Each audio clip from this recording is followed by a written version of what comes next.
Thank you so much for taking some time out today. Brian Melso is recording this from our media center, so he will be posting this to the website for any parents who couldn't attend today. And certainly if you could not attend and have questions, you could either ask of your building administrators, or of course, you can write to me or Tim Kaltenecker to have your questions answered.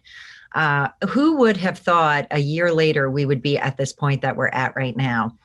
Tim and I were discussing that last March at around this time, or about a week from now, we were closing down schools and we were being thrust into a remote environment that, although our technology is there and fortunately we've been keeping up with those technology improvements, it was a whole new way of teaching and was very difficult.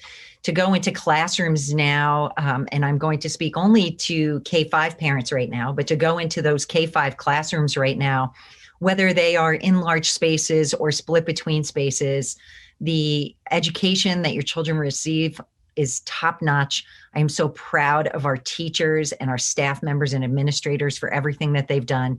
And I'm also equally as proud of our school community, of parents pitching in to make sure that everything that we can do to keep them safe, we are doing, and abiding, asking questions about quarantining and about traveling, and just trying to do the right thing for our community.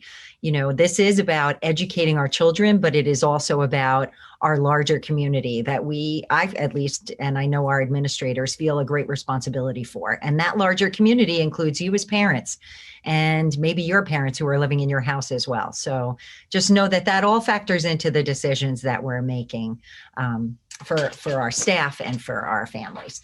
So I wanted to first start today by talking from a K-5 level about how we are operating right now. We know what the past was like. We know that the present is fantastic. And the questions are going to loom about, well, what does the future bring for us? There are many districts across the nation, many schools that have actually never opened. They have been remote this entire time.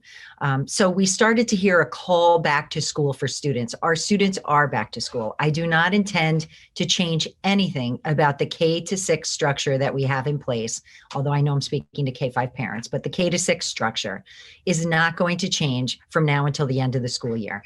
Our children are thriving. We are social distancing them. They are working within their pods. They are in school every single day, and we couldn't ask for more than that. I go to the elementary schools all the time. The kids are so happy to be here. They've adjusted. You have the most adaptable children. They are wearing those masks. They are washing their hands. I'm sorry for all of the raw hands, but they are washing their hands like maniacs. And they've really completely adjusted to this new environment. And I have to say, are happy. I don't see kids who are feeling like this isn't the right situation for them. So I want to thank our educators who are doing that every day, and for parents, and know that as an administration and as educators in this school community, we cared very much about your input when we put this program together for K-5. And I believe that's why it's successful. Everybody had choice, first and foremost, between remaining remote or coming into school. You have choices about, we've increased at Coleman Hill, for example. We used to have 60 cars coming in and out of the pickup line, and now we have about 240. We're accommodating whatever it is that makes you feel comfortable as a family, because this is a time in our lives that school choices are important and family choices are important. And those two roads have to meet each other for this to be right for your kids. So I want to talk a little bit about the present. We're hearing that schools are needing to reopen across the nation. Byram Hills was one of only a few schools that had K-5 in every day, all day since the beginning of the school year. So many districts in this county, in Putnam County and Rockland County, have been trying to draw back larger groups of kids because their kindergarten or first grade or second grade may have a half-day program right now, or may have a 2-day to 3-day a week program and the rest remote. Something that we learned, Tim Kaltenecker, you're going to watch him shudder when I say this, but remember, Tim, how we learned very clearly in March that these elementary age students do not have the learning dispositions to sit home with you as their educational facilitator, right? That is something I wouldn't want to wish on my worst enemy. It is difficult for the child. It's difficult for you as a parent. And it is not what we wanted to do this year. And we were fortunate. We had space. We spent the time. We separated these classes. Not everybody has the same parameters that we did.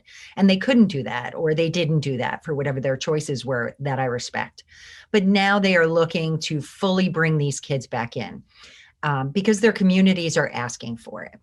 Now, we are going to continue to do what we're doing right now. And I like to introduce you to a little bit of a conundrum for the way we're currently operating.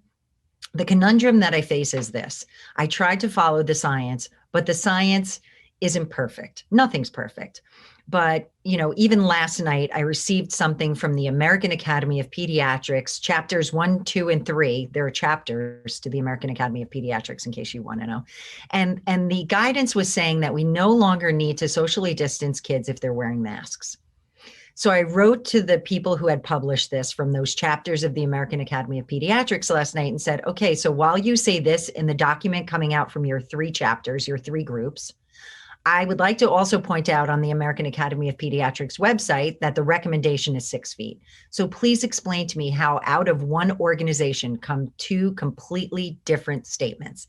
So this is the world we're living in. And sometimes it's that one part of an organization is evolving in a way that the other part hasn't caught up with. We've all said that. And I think I actually have almost infinite patience right now for everybody moving at the different levels. And, it's not a critique, but we have to be very careful about the news that we're listening to, the science behind it, and how that science is changing, right? So that's all going to play a part in our look at K-5 for the fall. Right now, as I said, we are planning to keep everything the way it is right now for the remainder of the school year. I know that some parents may wonder, well, are we going to do anything different on Wednesdays? Wednesdays is a critical time for the teachers to be working with the certified building substitutes that are in their classes helping, and the teacher aides that are helping to facilitate this instruction. There just isn't any more time. And I will tell you that the teachers, what a Herculean effort they have put forth to have this operate so efficiently and smoothly and wonderfully for your kids. I can't put another layer of responsibility on them to do that outside of the school day, to try to meet together outside of the school day and get that planning in place. It's exactly that planning that has made this so successful.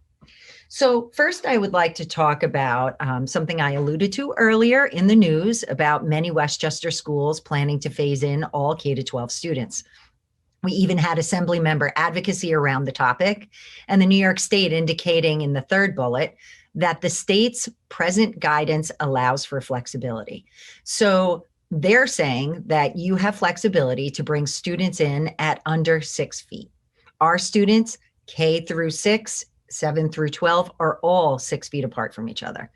The districts are anticipating, however, new guidance as per Dr. Howard Zucker from New York State Health Commissioner. He is going to be issuing some new guidance, we believe, soon on the fact that schools can go to 3 feet. However, New York State Department of Health told us, well, the language has always said that there's flexibility. So while we started with 6 feet, we now are seeing districts that are capitalizing on the fact that that guidance always did allow for that flexibility, although people were not initially following it. So what's influencing all of these schools to reopen? When the president said that he had a 100-day plan to reopen schools, that 100-day plan is because there are many places where school is still not even in session. Remember that. And even some places in Westchester County, some of our larger city school districts were not in session until pretty late in the school year. Locally, I told you, parents are struggling to help their children. In other districts, students are struggling to learn remotely. And the social emotional health of those students is a particular concern. Here, we feel that we have been able to meet that, although it's an adjustment and sometimes kids have difficulty. We have not seen that downturn in the social emotional health of students who have been attending school every day. We know parents are having COVID fatigue. Kids have COVID fatigue. They need to return to work and school. This is influencing all of these schools to reopen. And positive changes too, right? We have reduced COVID numbers, although I might venture to say that New York in our area has higher numbers than most places still as of this morning. But our numbers are decreasing, our positive cases. We've had reduced quarantines here as a school district. The last 3 quarantines that we have had over the past 3 weeks have pretty much been sports related. Testing. Not only have we been doing the Miramis saliva testing to do surveillance testing, but now at the high school, we're going to be adding another layer of testing for those kids. Vaccines. We have incredible parents in the community who have been helping our staff get vaccines. Shari Matisow and Val Sloan have gone out of their way to try to get appointments for our teachers. I think that they've gotten at least 50 of our staff members appointments, and they're even helping members of their families to get appointments. And they have a couple of parents who are working closely with them, and I want to thank them so much. The vaccine is very important. If you look at transmission rates between small students, Blair Jacobs too, thank you.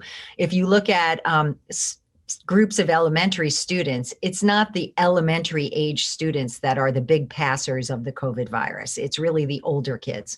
But getting those teachers vaccinated is something that's important because teachers have the likelihood to spread to each other if they're not careful. And we see some states like Indiana even moving to 3 feet, influencing schools to fully reopen.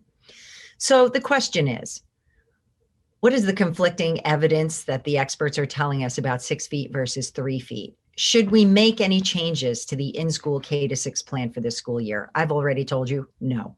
Are we ready to phase in students at grades 7 to 12 at less than 6 feet? I'm not sure we're willing to do that either, but we are willing to look at density at the secondary level, if you also have secondary students, to see if we could bring more kids back to school still using that 6-foot parameter.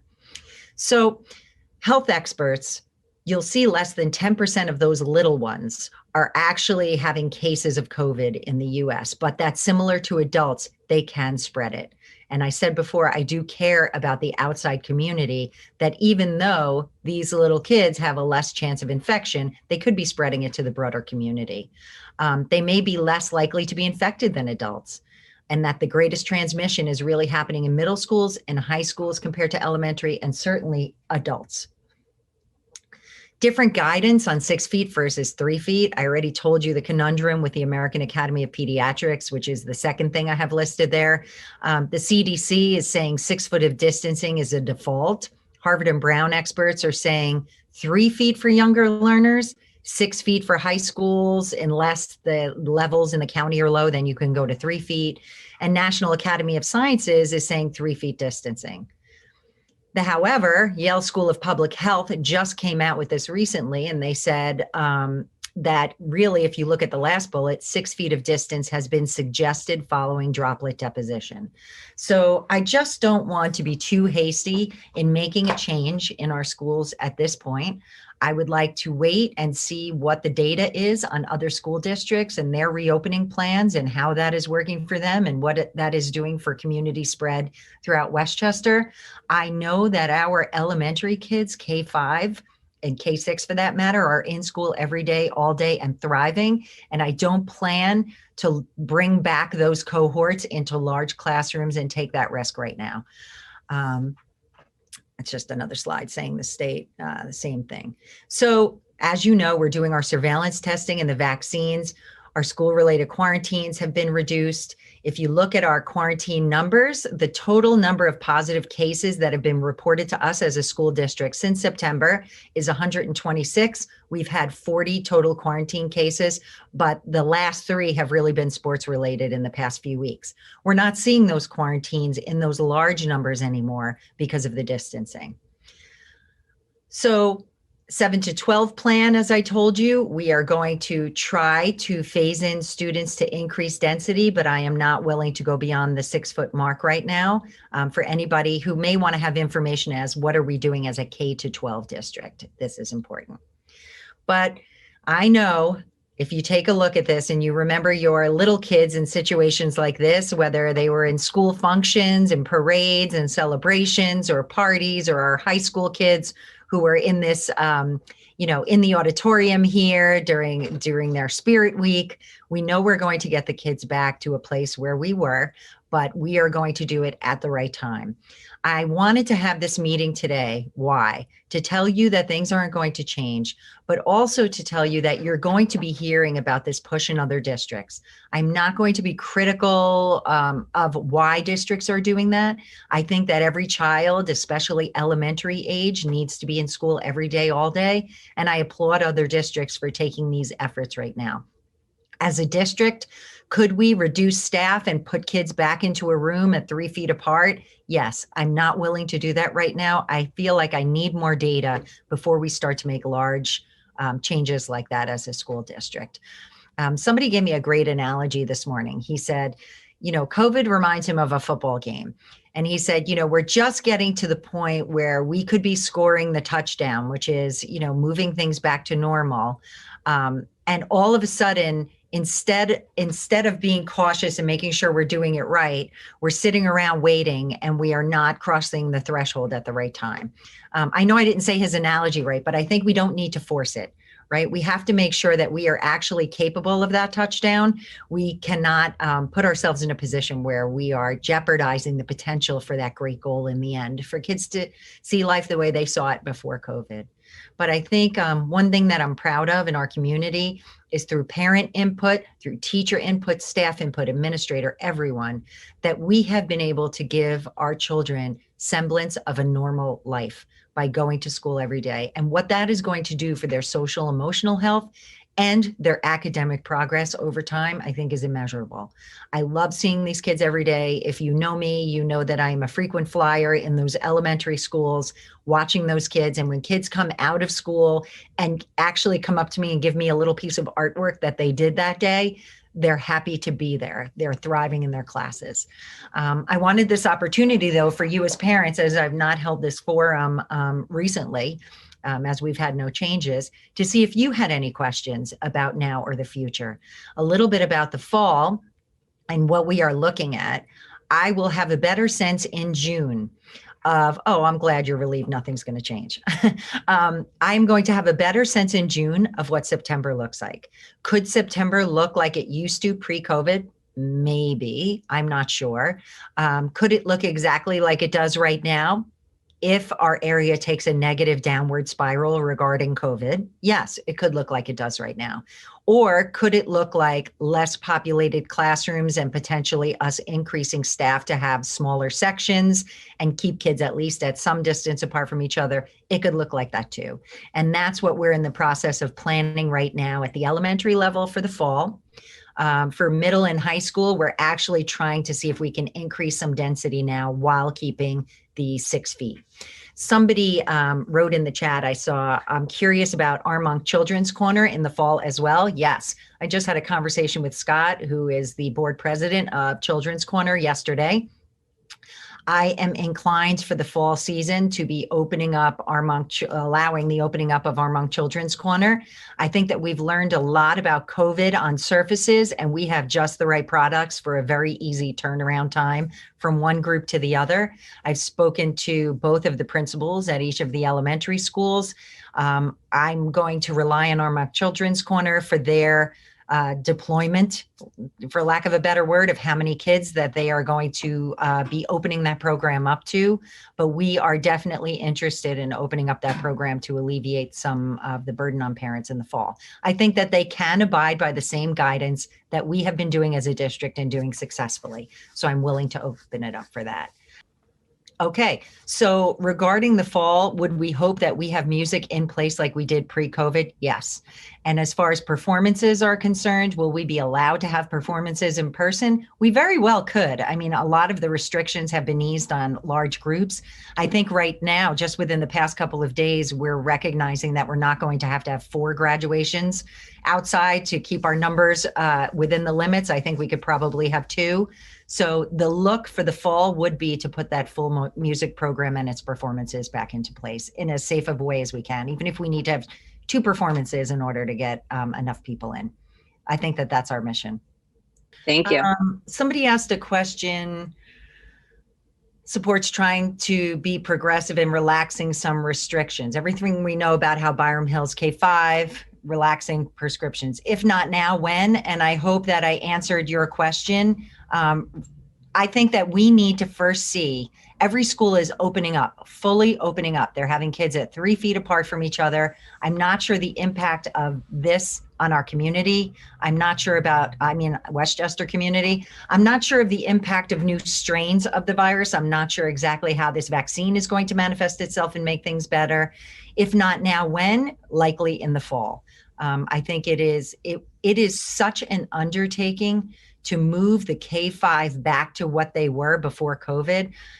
I guess as a parent, you probably haven't been in the buildings. So when I go to a gymnasium, it no longer looks like a gymnasium. An entire classroom exists there in the most exciting and beautiful way you've seen before. So to move back is a process that takes us time. It took us from the spring until September to get us in the way we are now. It's not as easy to undo. And I'm also afraid of the time and effort in undoing it for teachers to find out we have to do it again. So for me, I think we are being progressive and looking toward the fall. For right now, it's a lot of work on the teachers that I would not want to do and have them reverse. Armonk Children's Corner, possibility of full return for 7th grade in the fall. I'll talk about 7th grade and 8th grade at 12 o'clock when I do 7th grade through 12th grade. Is there a possible return? Sure, there is. And we'll be looking at that.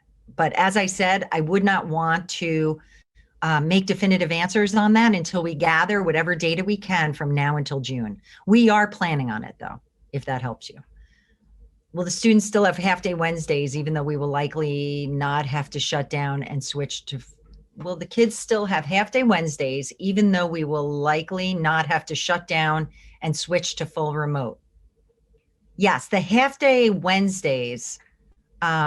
Okay, good. You want to know the purpose. I hope that I explained this a little bit before. We have teachers that are working between 2 classrooms. We have, and even if they aren't working between 2 classrooms, because we have some kids who were remote, some kids who went out on quarantine, whatever the case may be, and because we were also starting remotely from last year, we have a lot of platforms that the teachers are using for the first time, a lot of professional development that is happening, and the collaboration between the teachers on the teams and each other, and teachers and their teacher aides or their building subs who are working in the alternate classrooms with them. I mean, that is incredibly valuable time for us right now. We also have occupied every single space in the school. So the time for teachers to meet with each other has to be explicit. For example, your kids in a 2nd grade class are in that classroom every single day, all day, including specials. We have occupied every space. The teachers, as they're collaborating, they're doing it virtually, but there's literally no place for teachers to go. We do need a specific time dedicated to teachers where they can be meeting socially distanced or virtually together. I see teachers at the elementary levels going to their cars to call parents because it's hard. They can't do it in their classroom when the kids never leave. So it's mostly about the planning and continuing that planning, and that is what has helped us to be successful so far. Once vaccines are available to staff and students, will they be required like other childhood vaccinations are? I haven't heard anything about them being required yet, and I'm not sure that we will. I think the vaccine being so new, and this is just my non-expert opinion, the vaccine being so new and not knowing the repercussions of it necessarily on people since it didn't go through the clinical trials that other vaccines have gone through, I'm just not sure that they would be mandating that for everyone. Not knowing everybody's personal physical conditions. Could we see recess and outdoor play possibly turn into full-size class instead of cohorts? Yes, and we absolutely can, and we will be starting to do that in the spring. You'll see more kids grouped together outside. Outside is a much different ball game than inside for us. And that wasn't the case in the fall. Remember, we really had to keep our kids outside isolated. I'm glad your child comes home happy. Hot lunch, please. That hasn't come up yet. That's a good one. Yeah, let's start talking about that. All right, I'll talk to the principals about that. Let's see what we can do. Do you see kids in Cafeteria, art room, and gym like normal in the fall. Also, could there be parent participation in the schools again, i.e. viewing live performances, guest readers? Oh, we miss parents in the school. You have no idea how much you have helped us. And it was really hard, so hard that, so many of the administrators have had to go over to the elementary schools to pitch in to do the things that parents used to do. I mean, I don't really know how you did it all, but we would love to have you back in. Do I see kids in the cafeteria, art room, and gym like normal in the fall? I think we're going to decide that in June. My hope would be to have kids back in classrooms, but if we have any question in June, perhaps we do something different, a half-year program, where half of the year they're going to start there, and then maybe we can do the move back. I just really want to make that move at the right time so that we're not putting these kids in flux. Share an update on opening our gyms for sports. Yeah, sure, we are. Byram Hills, for parents who don't know, we have outside user groups that use our gymnasiums and our fields, et cetera. Right now, we have, I think, 3 sports fitting into one season in Byram Hills because of the way fall sports 2 is now occurring, et cetera. So Rob Stagna has put together, he was waiting for one final group through section 1 to give him the game schedules and the practice schedules for us to put together. And then any additional time and space that we have for outside user groups, we are going to open our facilities up for that. And Rob has communicated that to the outside groups already. It's important for these kids to be active. I do think we need to find a solution about Wednesdays. We have 3 months left of school. My teachers are telling me, and I am witnessing, that they need that Wednesday for professional development, to get their lessons together, to share their materials with each other and with their people who are working in the other classroom when they're not. They're live streaming these classes, which means that sometimes they're having to go back and change the way they're teaching. It's an enormous change for them, and they need that time desperately. Jen, I will just add while you're reading the question that we had to adopt a new literacy curriculum that was brand new for our teachers from kindergarten through 5th grade that had electronic resources as well. And so it's that time for the teachers to learn that together on a grade level and also work with their teacher aide so that when they're in the different cohorts, the teacher aide can monitor the instruction as well. And then we also had to adopt a new math platform. We're using the same curriculum, but the electronic resources were brand new. So it is a lot to learn for teachers. Yeah. And by no means does it feel like a half day to our educators. Yesterday I, at 5 o'clock, was driving up toward Coman Hill and the parking lot is full. I mean, this is not like a free time. I mean, they're really capitalizing on that time. Will there be an event for the 2nd graders moving on to campus in the spring? I don't know that yet, but I would venture to say yes. Why wouldn't we? Right? I'll work with the principals on that. Do I plan to keep Wednesdays as a half day next year? No. Great qualifying question, Sarah. Hopefully we will have something else in place that where we won't have these 6 feet restrictions. We'll have time within the teacher's schedules for them to do that. Allowing kids to use school fields on weekends for the community sports. Yep, I did answer that, Eric, and we are opening it up to outside user groups to use any times that we're not using as a district for the 3 sports that we currently have. Anything can be done to resemble normalcy. Yeah, I agree. Activity buses. Oh, it is a little too early for me to figure out activity buses. I just got to Armonk Children's Corner last night. Let me think about activity buses for the fall. And that's something I really want to talk to the Board of Education about in more depth. I will do that. My kids are happy. Yay. Would love to see hot lunch come back. I'm hearing for hot lunch. I want a hot lunch too. I don't think, Tim, when was the last time we ate lunch? I want a hot lunch. Thank you. I think your kids should have a hot lunch too. I want a hot lunch. There's a question on, are you still planning to using Wonders, which is our literacy curriculum, next year? We are for next year because we don't want to make another change and we're not sure what next year will bring. Beyond that, we're going to be studying it next year. Wednesday half day is also on there, but I already answered that. I would hope that we do not have to do the Wednesday half day next year. Second graders get to visit one. Oh, am I reading the same things over and over again? No, it's a similar question, but asking. Oh, okay. Okay. Second graders will visit. Touring Wampus. Yeah. We're going to get that in there. Will the assessments take place this year, Tim? The ELA? We don't know. We are waiting from State Education Department to put out an announcement. They're supposed to present to the Board of Regents next week. The U.S. Department of Education said state tests must take place, but they're given some flexibility to states. So we have not yet heard New York's plan. It could be anything from shortened tests to extending the window of when we can administer tests. So we don't know yet.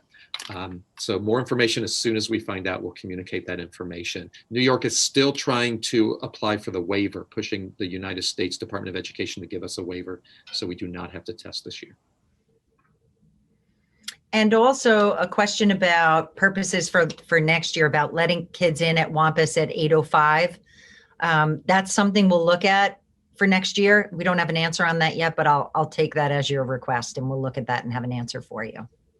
And if I could just follow up, although whether the state gives the tests or not, we have implemented a diagnostic assessment in both reading and mathematics. So we are testing our students 3 times. We did it in the fall. We did a winter one, which we just completed, and we will do it again in the spring. So we have very strong assessment data about our students' learning that is correlated with New York State standards. So we are doing that on our own anyway. And as far as 5th graders going to HCC, our principals will probably be working on that forthwith to make sure that we can get those kids an opportunity. It's going to take a lot of time to get different groups over there, small groups at a time, but I don't see why we can't do that. And moving up ceremony for 2nd graders, I'm going to rely on Peggy and Mary Beth to get back in touch with parents about any kind of moving up ceremonies. They'll talk to the PTSA about that also. I'm concerned about having 2nd graders tour Wampus as this is more exposure to the kids currently there. So it wouldn't be exposure to the kids there. And let me explain how. We would not have the 2nd graders in the same room with 3rd graders, et cetera. We would figure out a way that these kids can start touring. When they tour, they're not going to go into the classrooms and sit in there. They could do a tour, it could be something that includes outside. This is the playground. This is where you show up on your bus. We can make that happen. And do you expect the regents this year, Tim? Somebody has a question and a conflict with coming this afternoon. Similar question. This New York State Education Department is trying to get the assessments waived. However, right now, we do have to implement the required assessments by the federal government, which would be Algebra 1, English Language Arts, and Earth Science and Biology. So we'll hear all the other regents will be canceled, and those regents I just mentioned might be canceled if we get the waiver from the federal government. Mm-hmm. And I want to go back to the parent who was saying they're concerned about the 2nd graders touring Wampus and 5th grade touring HCC. I can guarantee you that that tour is not going to make your child come into mass contacts with either kids going from 2nd grade to the Wampus school in a bus all jammed in together. This is not how we're envisioning it. But of course, if you have any concerns, you have a right as a parent to not send your kid that day, right? But I will assure you that I would send my own child. If we're going to do it, we're going to be doing it right. And I don't want you to worry about that. And our principals could better explain to you how that process will take place when we do it. I think you'll get comfort in hearing of an actual process when the time comes. Jen, do you want me to just quickly explain what we did? That's great. Go ahead, Peggy. So parents of incoming 3rd graders, last summer we did a tour for the children. Because of the pandemic, they came at the end of August and they got to tour the building with Mr. Mack and myself and some teacher aides. Our goal this year is to have the 2nd graders and 5th graders tour the other buildings as we transition them to that.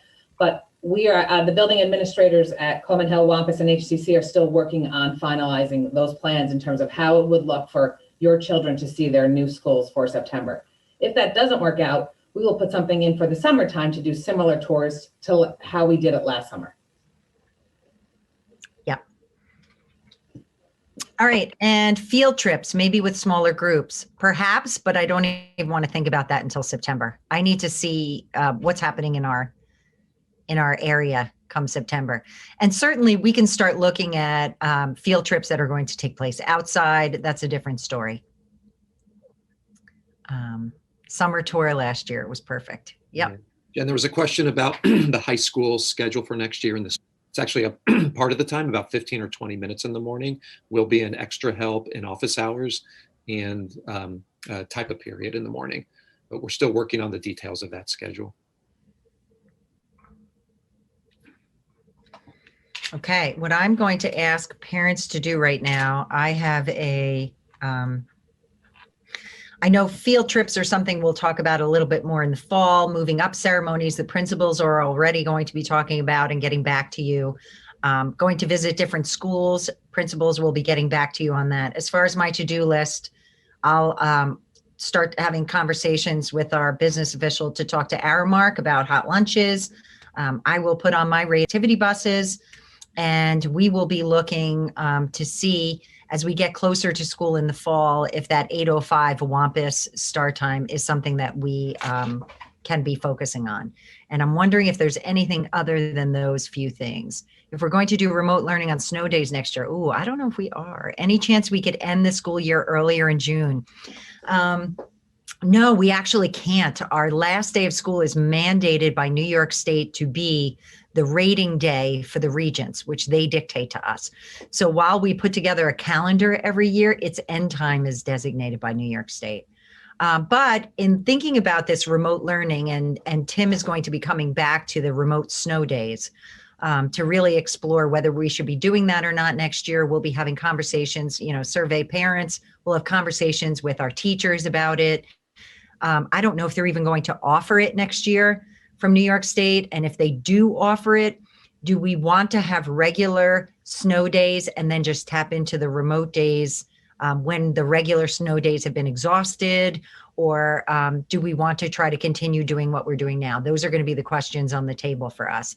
The benefit in doing what we're doing right now, as far as I see it, is if we have any kind of storm or any kind of power outages or anything crazy that knocks us out of school, we have the days built into the calendar right now. So I do look at that as an insurance policy and a reserve.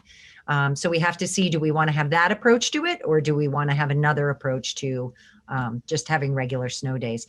We will have hopefully we'll have different winters and different times in the future, right? Where we don't have to worry as much about learning loss.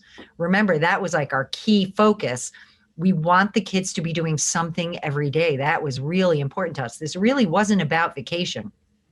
And I could tell you that truly because Tim and I haven't taken vacation since last December or something. It really isn't about vacation. It's about making sure that we had opportunities to give kids work and continue that learning process for them, knowing what the early spring was like. And so we've been successful there. Rick just posted that he misses actual snow days, and I think we do too. I do too. Oh my God. Well, I don't, because I have to call them. So, that's like a go to bed at 11:30 and wake up at 4:30 kind of venture for me. But yeah, but I know what you mean. Why is school starting before Labor Day next year? Yes. So every year our calendar starts to shift based upon the number of holidays that take place during actual school days. So that helps us with a shift in the calendar every single year. We could have started later and perhaps not had a February break or an April break. But what you'll find, I don't know how necessary a February or an April break is for a kindergarten student, but when you start getting to the high school level and the level of courses that these kids are taking, they need these breaks. This is important for them. So we have to look at this as a K-12 picture and not just an elementary school picture. You also visit colleges for the juniors and seniors. Yeah, kids deserve I'm hearing a shout out for traditional snow days, Tim. Wondering if Coman Hill pickup is going to essentially remain as it is. Okay, so Coman Hill pickup, we used to have about 60 cars that would come to pick up kids at the end of the day, and parents who go to pick up their children at Coman Hill will notice that I am out there on most days, and so is the assistant superintendent for business to give a little helping hand over there. We're deploying about 240 cars a day. So we have a QR code system. We're letting out second graders a little bit earlier than the rest of the kids in order to get that flow of traffic moving. If kids start taking the bus, we don't have to have such a a broad production for parent pickup and drop off.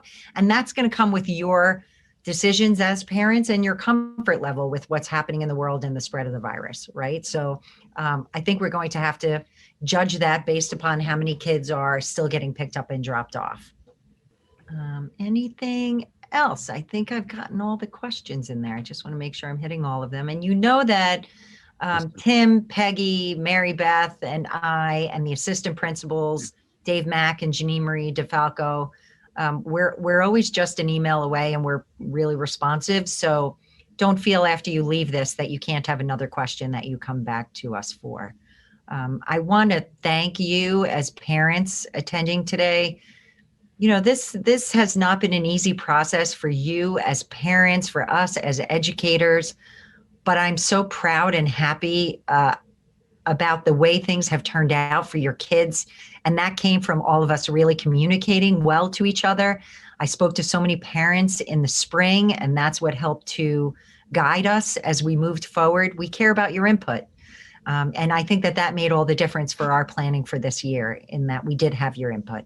So thank you for that. And just a little caveat, we're going to make mistakes sometimes. And when we do, let us know how we can do it better. All right. Thank you. Thank you. Thank you.